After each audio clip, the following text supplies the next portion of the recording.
Hello and welcome everyone, welcome to agriculture Adda 24/7। मेरा नाम है आकाश वाजपेयी और आज जो हम बातचीत करने वाले हैं वो आरपीएससी डबलईओ एग्ज़ाम की करने वाले हैं। या हम कहेंगे आरपीएससी डबलईओ है क्या। आपको पता है कि राजस्थान पब्लिक सर्विस कमीशन एक एग्रीकल्चर का रिक्रूटमेंट करता है, ठीक है, जिसमें असिस्टेंट एग्रीकल्चर ऑफिसर की भर्ती निकली है, ठीक है, जो कि इस समय निकली हुई है। और आप अगर समझिए कि जो एक डिस्ट्रिक्ट लेवल का एग्रीकल्चर ऑफिसर है, आपको वहाँ पर वर्क करना रहता है एज असिस्टेंट, ठीक है। तो आज हम इस चीज़ की पूरी बातचीत करेंगे, ठीक है, ध्यानपूर्वक। आज हम एलिजिबिलिटी क्या है, इस पोस्ट के लिए क्या क्या एलिजिबिलिटी है उन पर बात करेंगे। इसका सिलेबस क्या है, ठीक है, उस पर बात करेंगे। सैलरी कितनी होती है उस पर बात करेंगे। एग्ज़ाम पैटर्न क्या है उस पर बात करेंगे। जॉब प्रोफाइल क्या है उस पर बात करेंगे। और कब कब ये वैकेंसी आती है। तो ये कब कब ये वैकेंसी आती है इसकी शुरुआत तो मैं अभी कर देता हूँ। क्यों? क्योंकि ये बात आपको बहुत अच्छे से पता है कि ये वैकेंसी लगभग हर साल देखने को मिलती है, ठीक है। पिछली बार हाँ लेट हुआ था, लेकिन ये पीसीएस की वैकेंसी है, ठीक है। और अभी सबसे बड़ी बात ये कि अभी ये वैकेंसी आई हुई है, ठीक है। इसका तो पॉइंट थोड़ा कम बनता है क्योंकि अभी ये वैकेंसी आई हुई है, ठीक है। तो हम अन्य बातों पर चर्चा जरूर करेंगे। सबसे पहले राजस्थान पब्लिक सर्विस कमीशन ये एग्ज़ाम करवाता है, ठीक है। और इसमें जो मेजर पोर्शन है जनरल नॉलेज का और हमारी एग्रीकल्चर डिपार्टमेंट का रहता है। अब इस पूरी वैकेंसी को बहुत अच्छे से क्लियर करने के लिए हमें ये पता होना आवश्यक है कि इस वैकेंसी का क्या क्या सिलेबस है और किस तरीके से हम एग्ज़ाम को क्वालिफाई कर सकते हैं, ठीक है। अब देखो, अगर हम असिस्टेंट एग्रीकल्चर ऑफिसर की बात करेंगे, ठीक है, तो आपको ना राजस्थान में अगर आप कार्य कर रहे हो तो आपको मेजर जो टॉपिक्स हैं जो राजस्थान के हिसाब से अच्छे हैं वो बहुत बढ़िया तरीके से क्लियर होने चाहिए। उन मेजर टॉपिक्स में क्या क्या आता है वो हमें सिलेबस में देखने को मिलेगा, ठीक है। उससे पहले आप इस पोस्ट के लिए अगर जाने वाले हो, ठीक है, तो इस पोस्ट के लिए आपका बेसिक एलिजिबिलिटी क्या होनी चाहिए। बेसिक एलिजिबिलिटी में डबलईओ की अगर पोस्ट के लिए आप जा रहे हो, एक बढ़िया जॉब है, ठीक है। यहाँ पर आपको 11th की सैलरी मिलती है। तो आपके पास बीएससी एग्रीकल्चर या फिर आप बीएससी हॉर्टिकल्चर होने चाहिए और यहाँ पर कंप्लीट होने चाहिए। ऐसा नहीं है कि आप जो है इसी साल मतलब अपीयरिंग है एलिजिबल है, ठीक है। बीएससी एग्रीकल्चर और बीएससी हॉर्टिकल्चर इसमें कंप्लीट मांगा गया है कि अगर आप इस पोस्ट के लिए एलिजिबल होना चाहते हैं तो बीएससी एग्रीकल्चर और बीएससी हॉर्टिकल्चर आपके पास होनी चाहिए, ठीक है। ओके, सेकंड अगर बात करेंगे आपको तो यहाँ पर बेसिक बातें और हैं। वो ये है कि देखो, इस पोस्ट के लिए ऑल इंडिया के बच्चे एलिजिबल होते हैं। अगर ये मन में आपके डाउट है, ऑल इंडिया के बच्चे एलिजिबल होते हैं। लेकिन राजस्थान के बारे में कल जो राजस्थान की जनरल पोस्ट है, राजस्थान की जो जनरल पोस्ट होती हैं, यानी इस डबलईओ में जो जनरल की पोस्ट निकली है उसी पोस्ट के लिए एलिजिबल है। सेकंड पॉइंट ये भी है कि आपको राजस्थान के कल्चर के बारे में नॉलेज होना चाहिए, कल्चर के बारे में। और इनके साथ साथ हिंदी जो है देवनागरी लिपि में आपको लिखना आना चाहिए। बोलने के साथ साथ आपको हिंदी जो है वो लिखना आना चाहिए। तो अगर आप हिंदी अच्छे से लिख सकते हैं, है ना, और बोल तो सकते हैं ना, तब आप इस पोस्ट के लिए एलिजिबल है। आप ऑल इंडिया में कहीं के भी निवासी हो, पोस्ट एलिजिबल है। जो जितनी पोस्ट निकली है, ठीक है, उनमें जनरल पोस्ट के लिए आप एलिजिबल है। ठीक, बात समझ में आ गई, ठीक है। आगे बढ़ते हैं। आगे अगर बात करेंगे तो हम बात करते हैं बेसिक सिलेबस की, तो हल्की की बात करेंगे। अगर मैं सिलेबस की बात करूँ बेटा, तो यहाँ पर जो राजस्थान की जीकेजीएस है उसमें कल्चर के साथ साथ आपको वहाँ की पॉलिटी, वहाँ की ज्योग्राफी, वहाँ के हिस्ट्री, उनके बारे में अच्छे तरीके से नॉलेज होना चाहिए, ठीक है। हाँ, अब देखिए रिलीजियस लाइफ बात करेंगे। रिलीजियस कमेटी कौन कौन सी है, ठीक है। राजस्थान के फोक यानी कि वहाँ के फेमस नृत्य वगैरह कौन से हैं, ठीक है। लैंग्वेज लिटरेचर के बारे में पूरा नॉलेज होना चाहिए आपको, ठीक है। इसके साथ साथ ज्योग्राफी ऑफ राजस्थान की जो ज्योग्राफी है, ठीक है, ये इसके बारे में बढ़िया नॉलेज होना चाहिए। भाई आप वहीं पर पोस्टेड रहेंगे, वहीं पर बेहतरीन तरीके से वर्क करेंगे, तो राजस्थान की ज्योग्राफी के बारे में आपको बढ़िया नॉलेज होना चाहिए, ठीक है। ज्योग्राफी में मेजर फिजियोग्राफिक डिवीजन राजस्थान के, ड्रेनेज जो करेक्टरिस्टिक्स है, वेदर कंडीशन है, वेजिटेशन है, फॉरेस्ट एंड सॉइल है, नेचुरल रिसोर्स है, मिनरल है, livestock population of Rajasthan, wildlife conservation, उसका environment conservation, drought and desertification, major irrigation project कौन कौन से हैं, पॉपुलेशन ग्रोथ, ठीक है, जो ट्राइब्स की किस तरीके से हुई है, हैंडीक्राफ्ट टूरिज्म है, development of scheme Rajasthan power resource with non conventional energy source. मतलब आपको पूरी ज्योग्राफी के बारे में बढ़िया नॉलेज होना चाहिए, है ना, क्योंकि आप वहाँ पर पोस्टेड होंगे तो आपको कम से कम वहाँ के कल्चर के बारे में, वहाँ के नृत्यों के बारे में, वहाँ की ट्राइब्स के बारे में, उन सब के बारे में बढ़िया नॉलेज होना चाहिए, ठीक है। तो ज्योग्राफी आपको अच्छे से पढ़नी पड़ेगी। अच्छा, इसके साथ साथ देखा जाए, अच्छा यहाँ पर एक बात और ध्यान रखिएगा यहाँ पर कुछ बेसिक हिस्ट्री पूछ सकता है, ठीक, राजस्थान की जो बेसिक हिस्ट्री वो आपसे पूछ सकता है, ठीक है, और वहाँ का एक जीके जो है राजस्थान का वो आ सकता है। ये क्वेश्चन पहले 30 के आते थे, अब यहाँ पर ये आपके 40 क्वेश्चन पूछे जाएंगे। तो 40 क्वेश्चन आपके यहाँ के आने वाले हैं, तो आपको राजस्थान की जीके जो है बहुत बढ़िया तरीके तैयार करनी पड़ेगी। ये एक बेसिक सिलेबस मैं आपको दिखा रहा हूँ, ठीक है, इसका डिटेल सिलेबस जो है अभी आने वाला भी है वेबसाइट पे, है ना, वो डिटेल सिलेबस भी आपको अपडेट कर दूंगा मैं, जैसे ही आएगा मैं आपके लिए सबसे पहले लेके आऊँगा, डोंट वरी। तो अभी मैंने आपको बता दूँ कि लैंग्वेज लिटरेचर पता होनी चाहिए, रिलीजियस लाइफ पता होनी चाहिए, ट्राइब्स के बारे में पता होना चाहिए, और वहाँ की ज्योग्राफी के बारे में भी आपको, और बेसिक हिस्ट्री के बारे में आपको पता होना चाहिए। दूसरी अगर बात करेंगे पार्ट बीफ की, ठीक है, जो कि हमारा मेजर पोर्शन रहने वाला है, ठीक है, तो इसमें जो है एग्रो क्लाइमेटोलॉजी यानी कि ये पूरी जो मेटीरियोलॉजी है वो पूछी जाएगी अच्छे तरीके से, ठीक है। इसके अंदर जो वेदर फोरकास्टिंग है, ठीक है, वेदर एबनॉर्मलिटीज़ हैं, है ना, ये सभी कुछ आपसे पूछा जाएगा, ठीक है। Element of crop production, classification of crop, ठीक है, टिलेज के बारे में, सॉइल इरोजन के बारे में, सॉइल एंड वाटर कंजर्वेशन के बारे में, ठीक है, यहाँ से बढ़िया बढ़िया क्वेश्चन आएंगे। इसके अलावा जो है सॉइल ऑर्गेनिक मैटर, फर्टिलाइजर, ठीक है, इन सभी के बारे में आपसे प्रश्न पूछे जाएंगे। ओके, तो आपको ध्यान ये रखना है कि देखो इस पूरे सिलेबस को अगर आपको कवर करना है तो आपको इसका एक प्रॉपर सोर्स फॉलो करना पड़ेगा। तो मैं आपको सोर्स भी अभी हाल ही में अपडेट कर दूंगा, अभी अपडेट कर दूंगा। Concept scope of problem of dry land agriculture, ठीक है, ड्राई लैंड एग्रीकल्चर। इसके अलावा कंप्लीट बीड साइंस, आपको बीड साइंस इसमें बढ़िया तरीके से तैयार करनी पड़ेगी, ठीक है। अब पढ़ा रहे हो ना फिर बीड से? जी नहीं सर, तो पढ़ाओगे सर? जी नहीं सर, तो इसमें ना मल्टीपल आपको सोर्सेज फॉलो करने पड़ सकते हैं। तो मैं आपको एक दो बुक्स बताता हूँ जो आपके लिए काफ़ी फायदेमंद रहेंगी। अब इस पूरे एग्रोनॉमी और एक तरीके से सॉइल साइंस के जो मिक्सर सिलेबस है इसको कंप्लीट करने के लिए एग्रोनॉमी की किताब आप ले लीजिएगा SR रेड्डी, ठीक है। SR रेड्डी जो है वो किताब काफ़ी बेहतरीन है, आपको वहाँ से काफ़ी मदद मिल जाएगी और ये प्रिंसिपल पोर्शन पूरा कवर हो जाएगा, ठीक है। इसके साथ साथ जो है एक किताब और आती है, वो क्या आती है, कंप्रहेसिव एग्रोनॉमी। अगर आप थोड़ा शॉर्ट में पढ़ना चाहते हैं तो कंप्रहेसिव एग्रोनॉमी के बारे में भी आपको ये पूरा सिलेबस काफ़ी कुछ मिल जाएगा।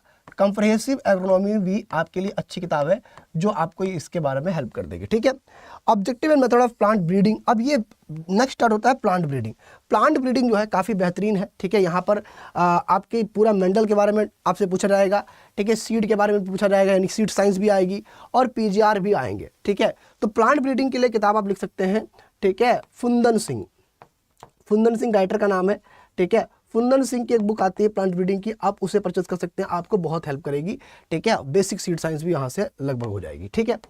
नेक्स्ट जो है यहाँ पर सॉइल साइंस में जो फिजिकल प्रॉपर्टीज सॉइल की हैं, ठीक है, सॉइल का जो क्लासिफिकेशन है, ठीक है, जो प्लांट के इसेंशियल न्यूट्रिएंट हैं, ठीक है। इसके अलावा जो है ऑर्गेनिक सॉइल है या ऑर्गेनिक मैन्योर है, बायो फर्टिलाइजर से वो पूछे जाएंगे। और इसके लिए मैं पुस्तक बता देता हूँ, DK दास, क्या है भाई, DK दास की एक पुस्तक आती है, वो आप ले सकते हैं, आपको काफ़ी हेल्प करेगी, ठीक है। हाँ देखो, साथ साथ सोर्स भी लिखते चलो, सिलेबस तो आपको कहीं भी मिल जाएगा, सोर्स भी लिखते चलो, ओके। देन बारी आती है हॉर्टिकल्चर की। हॉर्टिकल्चर में ओलेरीकल्चर लिखा हुआ है, ओलेरीकल्चर में क्लासिफिकेशन पूरा, नर्सरी, उसका ट्रांसप्लांटेशन, ठीक है, सीड टेस्टिंग कैसे कैसे होगी, है ना, कोल क्रॉप्स कौन कौन सी है, पूरी कोल क्रॉप्स पूछी जाएंगी, सोलेनेसी पूछी जाएंगी, इनके साथ साथ है कुकर बिटेसी और लेग्यूमिनेसी और बल्ब क्रॉप, ठीक है, ये पूरा आपसे पूछा जाएगा, यानी कि डिटेल है, ठीक है। और इनके साथ साथ राजस्थान के जो एरोमेटिक प्लांट्स हैं उनके बारे में आपसे पूछा जाएगा, हाईटेक हॉर्टिकल्चर भी पूछी जाएगी, ठीक है।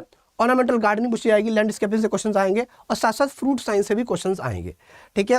अब इस हॉर्टिकल्चर के लिए अगर आपको तैयार करना है तो आप एक किताब ले सकते हैं, ग्लॉस्टर्स हॉर्टिकल्चर, ठीक है, या फिर एक और किताब आती है, दोनों लेनी है आपको, basic of horticulture by Jitendra Singh, basic of horticulture by Jitendra Singh, ठीक है। Basic of horticulture by Jitendra Singh आप ले लीजिएगा और ग्लॉस्टर्स हॉर्टिकल्चर ले लीजिएगा, ये आपको दोनों हेल्प करेंगी, ठीक है ना, एकदम क्लियर कट है। बाकी इंस्टेंट भी आती है, इसेंस ऑफ हॉर्टिकल्चर भी आती है, जितना पढ़ सको उतना कम है भाई, है ना। आगे देखते हैं। देन उसके बाद जो है फॉरेस्ट्री के बारे में आपको बेसिक दे रखा है, ठीक है, Indian importance of agriculture national economy, ठीक है। और उसके अलावा यहाँ पर प्राइस ऑफ एग्रीकल्चर कमोडिटीज़, यानी कि यहाँ पर थोड़ा इकोनॉमिक्स का पोर्शन दे रखा है, ठीक है। हाँ, इसके साथ अगर देखेंगे तो यहाँ पर फिलॉसफी प्रिंसिपल ऑफ एक्सटेंशन, हाँ एक्सटेंशन दे रखा है, सोशल साइंस के बारे में कुछ क्वेश्चन पूछे जाएंगे। और जो मेजर प्रोग्राम है जैसे कि IRDP जो है, पंचायती राज है, हाई यील्डिंग वैरायटी प्रोग्राम है, ठीक है, आत्मा है ना, ये सभी प्रोग्राम्स आपको एक बार पढ़ने पड़ेंगे। तो ये सब मैं आपको कोर्सेज के अंदर भी पढ़ा दूंगा, ठीक है। हाँ, ये आपको नहीं तो जेल रह के किस पुस्तक आती है वहाँ भी आपको मिल जाएंगे, ठीक है। तो इसके अलावा आपको 2-3 पुस्तकें और लेनी है, मैं आपको बता दूँ। इनके साथ साथ आपको जो है अरुण कात्यायन अरुण कात्यायन की पुस्तक आती है फंडामेंटल ऑफ एग्रीकल्चर वॉल्यूम 1 और वॉल्यूम 2, इसके साथ साथ नीमराज सुंडा सर की किताब आती है। ठीक है, ये पुस्तकें आपको और लेनी है और प्लस आपको स्पेस पे पुस्तक लेनी है, आपका इसमें काफ़ी कुछ कवर हो जाएगा। ये रही इसके सिलेबस को कैसे कवर करना है, ये हमने पुस्तकें आपको बता दी, बाकी कोर्स भी हमने इसके लिए ला दिया, वो भी मैं आपको लास्ट में अपडेट कर दूंगा। अच्छा, इसके साथ साथ एनिमल हस्बेंड्री वाला क्वेश्चन पूछा जाएगा, कम है पोर्शन, डोंट वरी। ठीक है, और इनके अलावा जो है आपको बेसिक जो जियो इन्फॉर्मेटिक्स है वहाँ से भी क्वेश्चन पूछे जाएंगे। ठीक है, पैथोलॉजी पूछी जाएगी और ये पूरा, और यहाँ पर थोड़ी स्टैटिक्स भी है। ठीक है, तो इनके लिए आपको जो पुस्तकें बताएंगे वो सफिशिएंट रहेंगी। थोड़ा कोशिश करिएगा कि पैथोलॉजी पर्सन के डिजीज सिम्टम्स को अच्छे से पढ़ सकें। ठीक है, देन बारी आती है सिलेबस हो गया, सैलरी कितनी होती है। ठीक है, हमने बात करी एलिजिबिलिटी की, हमने बात करी सिलेबस को, और उसके लिए हमने बेसिक पुस्तकें भी आपको बता दी हैं। अब बारी आती है कि सैलरी कितनी होती है। तो देखो सैलरी में अगर मैं आपको बताऊं तो जो बेसिक एंट्री लेवल है आपका वो 37,800 है, ये अभी एकदम बेसिक है। ठीक है, मिड लेवल में 60,000 से 85,000 और सीनियर लेवल में 1 लाख से 1,19,000। यहाँ पर जो लेवल 11 आपको देखने को मिलता है, ठीक है, इनमें और भी अलाउंसेस मिलते हैं, जैसे कि यहाँ पर आपको house rent, travel allowances, medical allowance, benefit सभी मिलते हैं। तो आपको जो बेसिक सैलरी मिलती है, ठीक है, वो 55,000 से जो है 65,000 के बीच में आपको मिलेगी। ठीक है, तो डोंट वरी रहिएगा, 55 से 65 के बीच में आपको सैलरी मिलेगी इसमें, तो काफ़ी अच्छा अमाउंट है। ठीक है, हम कहेंगे 70 तक मिलेगी आपको सैलरी। ठीक है, डोंट वरी। तो सैलरी के बारे में हमने बात कर ली है। देन बात करते हैं एग्जाम पैटर्न क्या होता है। ठीक है, हमने एलिजिबिलिटी देख लिया, सिलेबस देख लिया, सैलरी देख ली, एग्जाम पैटर्न की बात कर लेते हैं। एग्जाम पैटर्न की अगर बात करेंगे तो देखो हमने आपको सिलेबस तो बता ही दिया है, फिर भी जान लीजिए। जनरल नॉलेज जो है यहाँ पर 40 क्वेश्चन आएंगे, 40 नंबर के होंगे। ठीक है, और आपका जो एग्रीकल्चर है उससे आपको 110 क्वेश्चन पूछे जाएंगे, 110 नंबर के होंगे। टोटल 150 नंबर का आपका क्वेश्चन होगा, 150 नंबर उसमें दिए जाएंगे और 2.5 घंटे का आपको टाइम मिलेगा। कितना मिलेगा आपको बेटा? 2.5 घंटे का टाइम मिलेगा। ठीक है, बीएससी एग्रीकल्चर हॉर्टिकल्चर ही एलिजिबल है। ठीक है, डिटेल सिलेबस जो है बिल्कुल, हाँ हमने जो सिलेबस बताया है वो लास्ट ईयर का है। इसका डिटेल सिलेबस जो है अभी हाल ही में जब अपडेट किया जाएगा, जल्दी अपडेट किया जाएगा तो मैं आपको अपडेट कर दूंगा, डोंट वरी। ठीक है, यहाँ पर ये ध्यान रखिएगा 150 नंबर होंगे आपको, पूरा मल्टीपल चॉइस पूरा क्वेश्चन पेपर होगा। ठीक है, ध्यान रखिएगा, और 2.5 घंटे का आपको टाइम मिलेगा। ठीक है, हाँ नेगेटिव मार्किंग भी इसमें होगी। ठीक है, नेगेटिव मार्किंग भी होगी फॉर एवरी रॉन्ग आंसर 1/3 की इसमें क्या है, नेगेटिव मार्किंग है। क्लियर है? तो सिलेबस वगैरह और डिटेल में और भी आएगा तो मैं आपको अपडेट कर दूंगा। अभी जो बेसिक सिलेबस था मैंने आपको बता दिया है। ठीक है बच्चों, तो हमने एग्जाम पैटर्न भी देख लिया, हमने सिलेबस भी देख लिया, बहुत बढ़िया।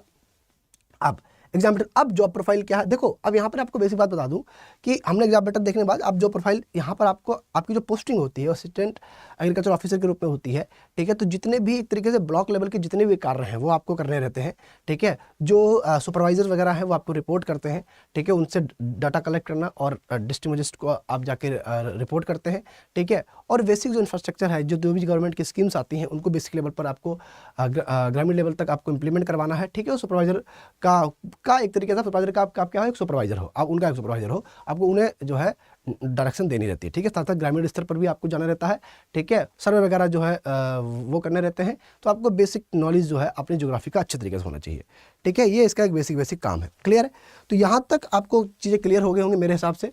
ओके ना, थोड़ा एक बार देख लीजिए, ओवरऑल जो पोस्ट निकली हुई है वो 241 पोस्ट है, AA की पोस्ट में अभी कम है, 115 के आसपास है। ठीक है, हाँ एलिजिबिलिटी ऑल इंडिया हमने आपको बता दिया, एज लिमिट 20 से 40 साल होती है। ठीक है, mode of exam online offline हो सकता है, जहाँ तक है ये OPS इसका है तो ये लोग ऑफलाइन करवा सकते हैं। फॉर्म फिलिंग डेट जो है 21 अक्टूबर से 19 नवंबर तक है। ठीक है, यहाँ पर ये भी ध्यान रखिएगा, नंबर ऑफ क्वेश्चन जो 150 आएंगे, 110 एग्रीकल्चर के, 40 राजस्थान के आएंगे, ये मैंने आपको अपडेट कर दिया है। ठीक है, ये असिस्टेंट एग्रीकल्चर ऑफिसर जिसकी हम बात कर रहे थे उसकी जो पोस्ट है, ठीक है, उसकी जो यहाँ पर पोस्ट है, हाँ एक मिनट बेटा, एक मिनट ओके, तो यहाँ पर जो उसकी पोस्ट है वो 115 पोस्ट पूछे जाएंगे, जनरल के 28 पोस्ट है। ठीक है, तो ये हमने आपको अपडेट कर दिया। ये वीडियो कैसा लगा आपको? एकदम कम शब्दों में मैंने सबको समझा दिया है। बेस्ट बुक सुनील नागौरी जाट जी मैंने पहले ही बता दी हैं, थोड़ा वीडियो पीछे करके देख लेना, जहाँ पर सिलेबस बता रहा हूँ वहाँ पर मैंने बुक्स भी लिख दी हैं, 5-6 बुक्स बताई हैं, ज़्यादा नहीं बताई हैं। ठीक है, जाकर उनको देख लीजिएगा। बाकी अगर आपको बहुत डिटेल में हमसे पढ़ना है, ठीक है, तो हमने इसका बैच एक स्टोर पे ले आए हैं। आप अगर आप डिटेल में पढ़ना चाहते हैं तो ऑल कोर्सेज में जाकर एग्रीकल्चर अड्डा 24/7 का आप डाउनलोड करिए, ऑल कोर्सेज में एग्रीकल्चर में जाइए और वहाँ पर आपको राजस्थान RPSC AA का कोर्स मिलेगा। जैसे आप राजस्थान RPSC AA के कोर्स में आएंगे, ये एग्रीकल्चर महापैक और महापैक प्लस दोनों का पार्ट है, डोंट वरी। आप इसको क्लिक करिएगा, इस पर अभी डिस्काउंट चल रहा है। ठीक है, यहाँ पर आपको राजस्थान की GK GS रिकॉर्डिंग फॉर्म में मिलेगी, वो लाइव नहीं मिलेगी, वो रिकॉर्डिंग फॉर्म मिलेगी। ठीक है, हमारे राजस्थान के जो सर लोग हैं उन्होंने पढ़ाया हुआ है आपने PCS लेवल का, और ये आपकी एग्रीकल्चर लाइव मिलेगी। इसका प्राइस जो है वो आप डिस्काउंट कोड अगर जब इस्तेमाल करेंगे Y612A, यहाँ पर आपको एक डिस्काउंट कोड डालना है Y612A। ए। जैसे आप डालोगे आपको यहाँ पे डिस्काउंट मिल जाएगा और 2999 क्वाइंस करोगे तो 2850 या 2750 के आसपास। आप एक बार क्वाइंस यूज करके देखना, ठीक है। 2850 के आसपास भी मिल जाएगा आपको जहाँ तक है, ठीक है। तो आपको 2850 के आसपास पूरा कोर्स मिल जाएगा, ठीक है। डिस्काउंट कोड Y612A लगा के, और बड़ा क्वाइंस भी इस्तेमाल कर लीजिएगा, ठीक है। अगर आप इस कोर्स में इंटरेस्टेड हैं, आप डिटेल में पढ़ना चाहते हैं अलग अलग फैकल्टी के साथ, तो आप इसमें जुड़ सकते हैं, ठीक है। नंबर ऑफ फैकल्टी कौन कौन पढ़ाएंगे? Sudhanshu sir, Hina ma'am, Krishna sir, Sandeep sir, Meenakshi ma'am, Akash यानी मैम और प्रतिभा मैम, इतने फैकल्टी आपको उसमें पढ़ाएंगे, ठीक है। क्लियर है? तो ये बेसिक बातें मैंने आपको बता दी हैं, ठीक है। 100 घंटे ऊपर से लाइव क्लास रहेंगी। राजस्थान जीके जी रिकॉर्डिंग फॉर्म में रहेगा, दोनों भाषा में कोर्स रहेगा, इंग्लिश में रहेगा। ज़्यादा कंटेंट आपको नोट्स वगैरह जो है वो इंग्लिश में रहेंगे, और टीचर जो पढ़ाएंगे, जैसे मैं पढ़ा रहा हूँ, इसे हिंदी भाषा दोनों भाषा में मिलकर पढ़ाएंगे, डोंट वरी, ठीक है। अपना ख्याल रखिएगा।